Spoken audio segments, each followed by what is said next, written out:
Welcome to AV number 6. Let us start with brainstorming activity. We have already completed this topic. Now, let us start with brainstorming. Activity number 1 is given here. Read the extract and state whether the following statements are true or false. Correct the false statements. Here, a few sentences are given. Now we have to find out whether the sentence is true or false. If the sentence is false, we have to make it correct. या वाक्यातलं सत्य किंवा असत्य ओळखायचे आहेत आणि जर वाक्य असत्य असेल तर त्या ठिकाणी ते आपल्याला वाक्य करेक्ट करायचं आहे, ते वाक्य दुरुस्त करायचं आहे जर ते फॉल्स असेल तर. बघूया आपण सेंटेन्स नंबर 1 कडे आपण जाऊया आणि सुरुवात करूया आपण. सेंटेन्स नंबर 1 आहे, growing in abundance is more important than the quality of the crop.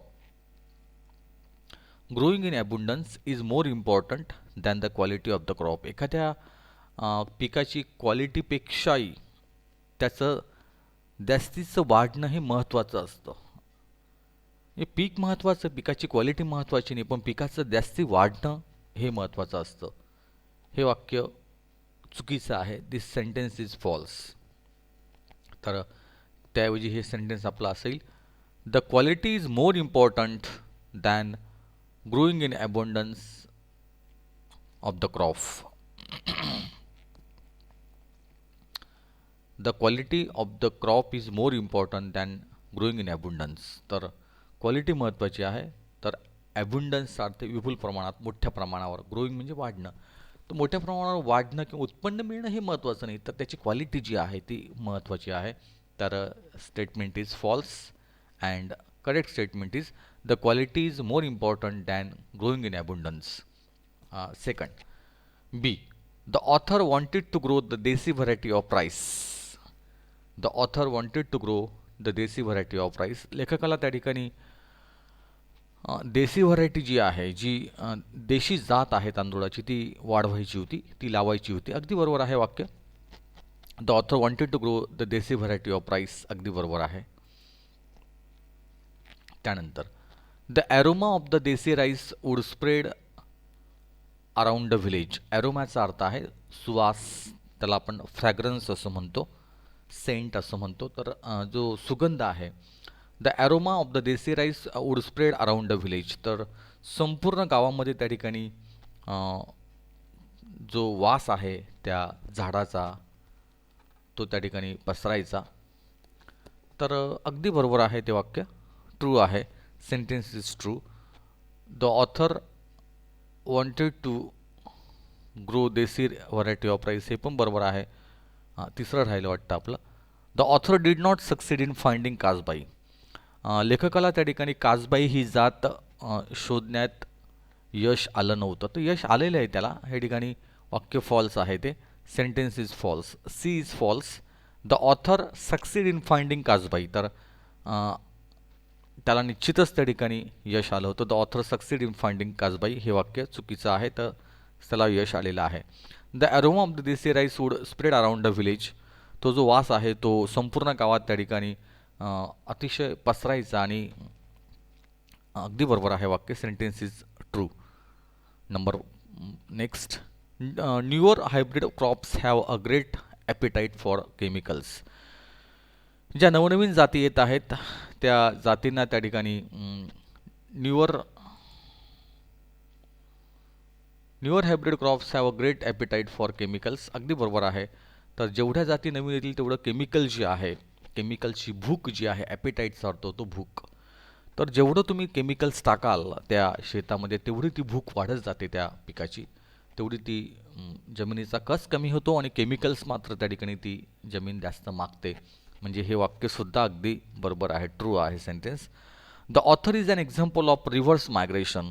या ठिकाणी लेखक जो आहे तो रिव्हर्स मायग्रेशनचं उदाहरण आहे, म्हणजे पुन्हा त्याने स्थलांतर केलेलं आहे त्याचं ते उदाहरण आहे. अगदी बरोबर आहे. Reverse migration is a new trend of shifting from bigger cities to nearby smaller towns or suburbs. तर हे रिव्हर्स मायग्रेशन नेमकं काय आहे, तर त्याने म्हटलं की रिव्हर्स मायग्रेशन हे दुसरं तिसरं काही नसून की त्या ठिकाणी रिव्हर्स मायग्रेशन जे आहे ते खरं तर उदाहरण आहे आपल्या मोठ्या शहरातून छोट्या खेडेगावाकडे वसण्याचं ते उदाहरण आहे. अगदी बरोबर आहे. लेखक मोठ्या शहरातून त्या ठिकाणी मुंबईसारख्या शहरातून त्या ठिकाणी त्यांनी निवृत्ती घेतलेली आहे आणि डहाणूसारख्या छोट्याशा त्या खेड नावाच्या गावात त्यांनी शेती घेतली आणि त्या ठिकाणी शेती करण्यासाठी ते आलेले आहेत. लोक खेड्याकडनं शहराकडे जातात, पण इकडे उलट आहे, शहराकडनं खेड्याकडे येते, म्हणजे रिव्हर्स जो आहे त्यांचा रिव्हर्स मायग्रेशन आहे त्यांचं.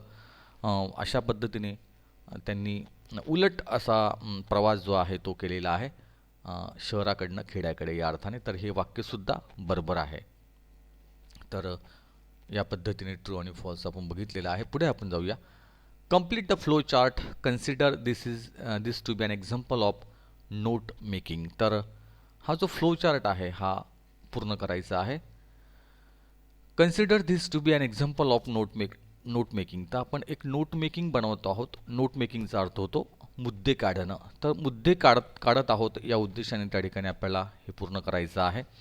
तर April 2005 started his search for Kasbai rice. तर 2005च्या एप्रिलमध्ये लेखकाने सुरुवात केली ह्या कासबाई जी जात आहे त्या जातीला शोधण्यासाठी, भाताची जी जात होती.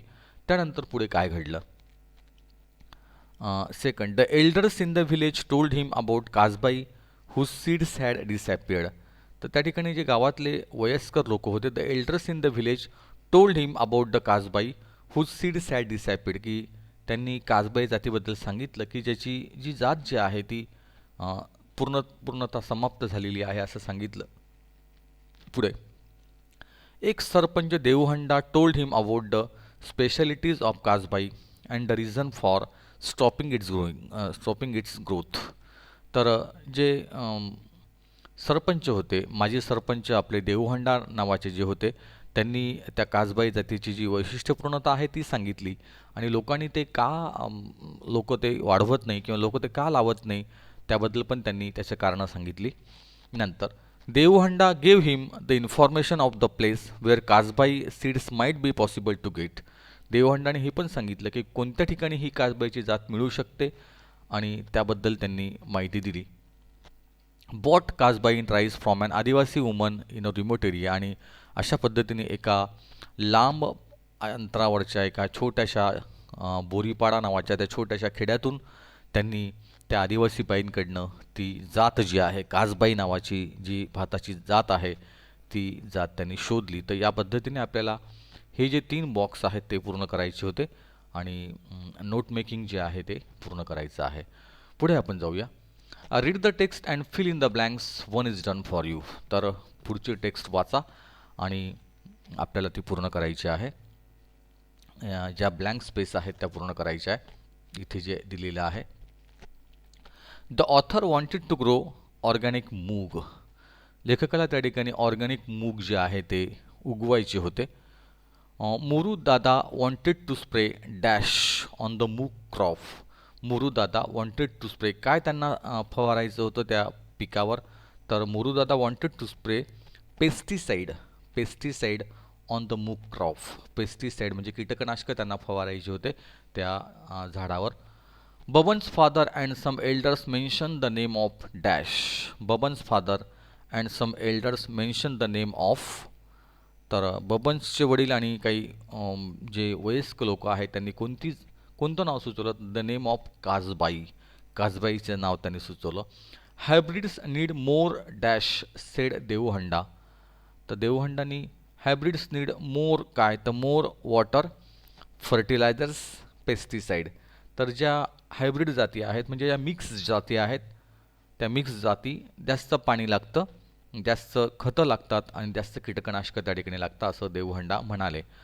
The author bought dash of rice from an adivasi woman who lived in remote hills. The author bought 10 kilos of rice from an adivasi woman who lived in remote hills. तर इथे the author bought 10 kilo of rice, 10 kilo हे त्या ठिकाणी येणार आहे. या पद्धतीने आपण त्या ब्लँक स्पेस आहे पुस्तकात आहे ते आपण बघू शकतो. पुढे आपण जाऊया A2कडे जाऊया. List the reactions of the agricultural officer to the author's enquiry about Kasbai rice seeds. One is done for you. तर list the reactions of the agricultural officer to author's enquiry about the Kasbai rice seeds. तर ज्यावेळेला लेखकाने चौकशी केली त्या कासबाई राईसच्या बियांबद्दल किंवा बियाण्याबद्दल, त्यावेळेला त्या कृषी खात्यातल्या त्या अधिकाऱ्यांनी काय उत्तरं, त्या ठिकाणी त्याच्या प्रतिक्रिया नेमक्या काय होत्या, तर one is done for you त्यातली एक प्रतिक्रिया दिलेली आहे आपल्याला. ती आहे, he had not heard of Kasbai. त्याने आत्तापर्यंत ही जात कधीही ऐकली नव्हती. सेकंड आपल्याला लिहायची आहे number 2. He felt that the villagers were fooling the author. त्यांना असं वाटलं की खेड्यातले लोक त्यांना वेड्यात काढताय की काय. He felt that the villagers were fooling the author. तर खेड्यातील लोक त्यांना एक प्रकारे वेड्यात काढताय किंवा उल्लू बनवणं ज्याला म्हणतो आपण असं. नंतर he mention the names of the latest hybrids and also offer to give him some free of cost.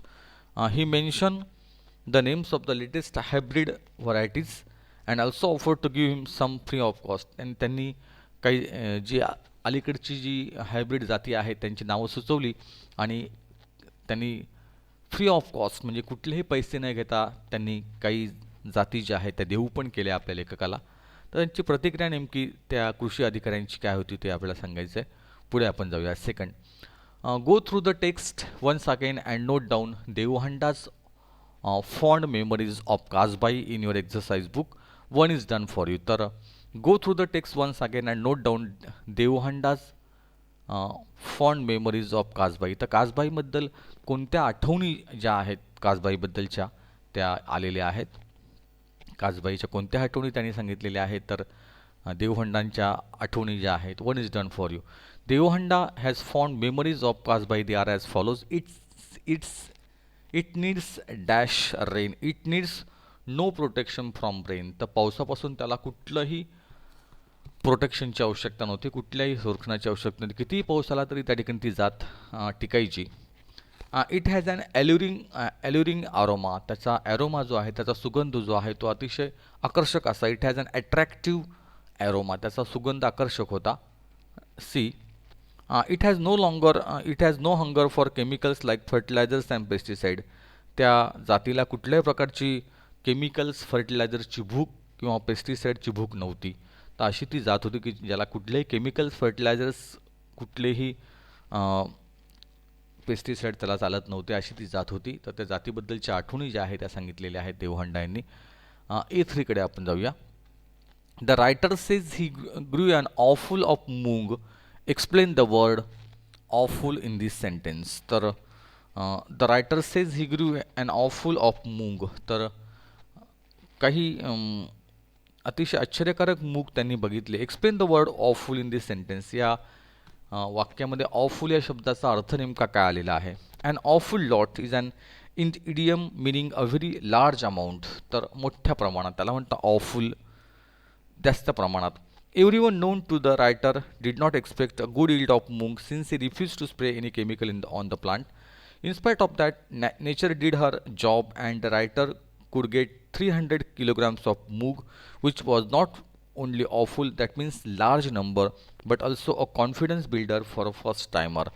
तर awfulचा अर्थ आहे in a large amount, very large amount असा त्याचा अर्थ होतो. मोठ्या प्रमाणात म्हणजे अपेक्षाही केली नव्हती की इतके मूग त्या ठिकाणी येतील, पण लेखकाला त्या ठिकाणी जवळजवळ 300 किलो इतके मूग त्या ठिकाणी पहिल्याच प्रयत्नामध्ये त्या शेतातून मिळाले आणि अपेक्षेपेक्षा जास्त मिळाल्याबद्दल तो अतिशय खुश झाला असं या ठिकाणी म्हटलेलं आहे. तर या पद्धतीने आपण जो पार्ट आहे, पार्ट नंबर 5 जो आहे तो आपण इथे पूर्ण केलेला आहे. आता आपण थांबूया आणि पुढच्या पार्टकडे वळूया.